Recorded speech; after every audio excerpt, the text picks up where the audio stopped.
Soulard, chef avec 1001 projets. Et je suis né dans une boulangerie au milieu de la farine avec un papa qui faisait plein de pain. Et je sais comment il sonne le pain. Sophie Marcotte, rédactrice, journaliste et critique resto au Soleil, et je reste incognito. Salut les gourmands, moi c'est Alison Valracel, je suis chroniqueuse culinaire, puis j'aime manger.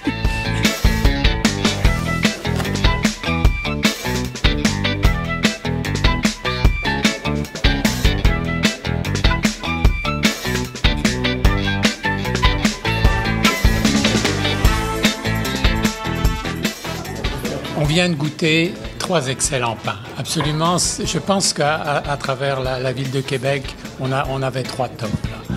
Alors à partir de là, on est, en ce qui me concerne, dans la nuance, entre autres, sur vraiment 2 pains, 2 baguettes. La première et la troisième, en ce qui me concerne, qui étaient très l'un à côté de l'autre. La deuxième, ce qui a fait la différence en ce qui me concerne, c'est la cuisson, le côté moelleux, le côté moins persistant peut-être de la façon, les alvéoles qu'il a été élevé. Le levain, sans aucun doute, a fait une différence avec le numéro 2. Je suis dans la même équipe que Jean. Le 1 et le 3, pour moi, se démarquent. Le 1 dans la belle gourmandise, la rondeur.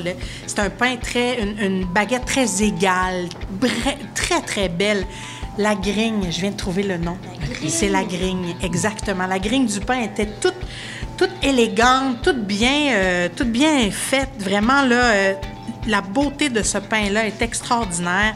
Ça sent la belle farine blanche, non blanchie. Dans les picots à l'intérieur, j'avais l'impression que la farine était peut-être moulue sur pierre. Peut-être que je me trompe. Même chose pour la troisième. J'ai aimé la couleur de la farine. Pour moi, c'est signe qu'il y avait plus de goût. Et lorsque j'ai goûté, j'ai reconnu qu'il y avait plus de goût. Moi, j'aime les bouts, le petit bout au bout des baguettes. Tu craques ça tout de suite dans l'auto, tu combles ton envie. Non, mais quand ça sent le pain frais dans ton auto, en t'en allant, ou en marchant, peu importe, il y a quelque chose là qui vient tout de suite rassasier mon côté gourmand. Bref, beaucoup plus goûteux, plus de nuances. Pour moi, le numéro 3 remporte sur toute la ligne. Ouais.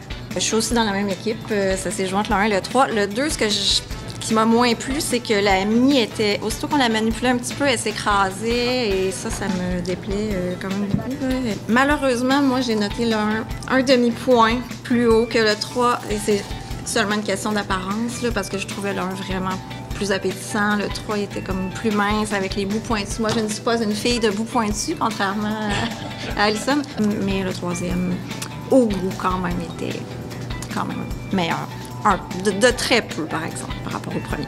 Jeff le troisième, non? Moi, je pense que c'est Bordeaux. C'est Bordeaux. Ah oui. Ouais. Alors, le troisième, c'est Bordeaux. Oui. Le premier, c'est Jeff.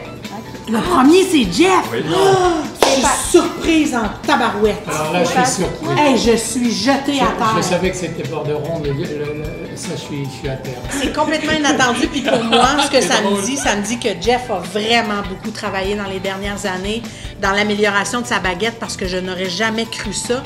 Parce que ce que j'ai goûté de Pascal le boulanger, c'est ce que j'ai goûté de Jeff il y a 2-3 ans. Fait que c'est pour ça que je m'attendais à ce que ce soit Jeff. Fait que vois-tu, la même chose. Je suis estomaquée. Bravo, Jeff, vraiment, là. Oh, l'avoir su, je l'aurais fait gagner. Non, blague à part, tu sais. Mais c'est le fun de le faire à l'aveugle. C'est pour ça. C'est pour ça que je suis contente de l'avoir fait à l'aveugle.